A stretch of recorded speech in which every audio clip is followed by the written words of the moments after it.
다음 키워드는 아베의 어부질입니다. 홍콩 반환 23주년 기념일인 어제 홍콩 보안법이 시행이 됐습니다. 박사님, 홍콩 보안법 시행으로 지금 홍콩의 금융허브 위상이 낮아질 것으로 보이는데 이런 상황에서 일본 아베 총리가 아시아 금융허브의 지위를 넘보고 있다는 소식이 들려오고 있어요. 네, 홍콩엔 어제부터 드디어 이제 홍콩 국가보안법이 발동을 했죠. 네. 그래서 홍콩 경찰이 무려 첫날 하루 동안 300명 이상을 체포를 했다 이런 얘기인데요.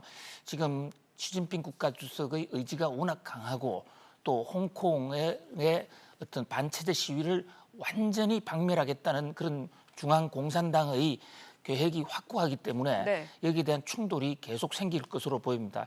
그렇게 되면 결국은 홍콩에서의 자금이 슬금슬금 빠져나가지 않을까 싶고요. 특히 미국의 경우에 여기에 대한 보복이나 반발로 미국 자금의 홍콩 진출을 막아버리는 조처를 하게 된다면 그야말로 홍콩은 금융 중심지로서의 위상을 하루아침에 잃을 가능성도 없지 않습니다. 네. 자, 이런 상황에서 어저께 일본 의회에서 아베 총리가 출석을 했거든요. 거기서 일본 국회의원들과 일본을 세계의 금융허브로 만드는 홍콩을 대체하는 새로운 세계 제1의 금융시장으로 만드는 문제가 집중적으로 논의가 됐어요. 네, 이게 가능할까요?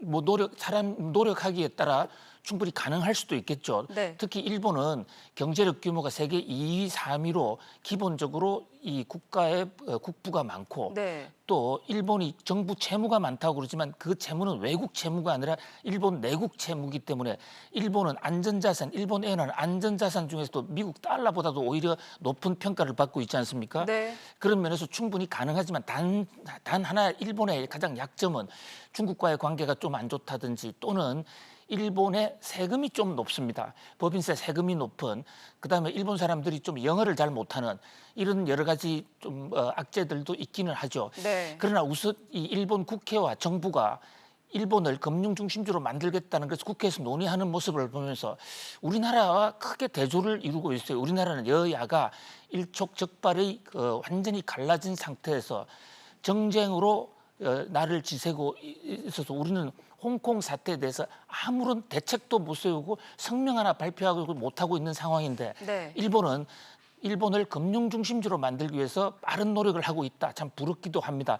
특히 어저께 아베 총리가 한 얘기들을 종합해 보면 홍콩으로부터 일본으로 넘어가는 사람들에 대해서 비자를 무제한 제공하겠다. 네. 또 홍콩 자금이 어차피 중국의 국가보안법과 충돌을 하면 빠져나올 텐데 그 자금에 대해서는 대대적인 세금 혜택을 주겠다. 그리고 총리 직속으로 일본 금융강화위원회 특별위원회를 두겠다. 아주 발빠른 행보를 하고 있습니다. 우리 정치권도 이 타산지석으로 한번 챙겨봐야 될 대목입니다.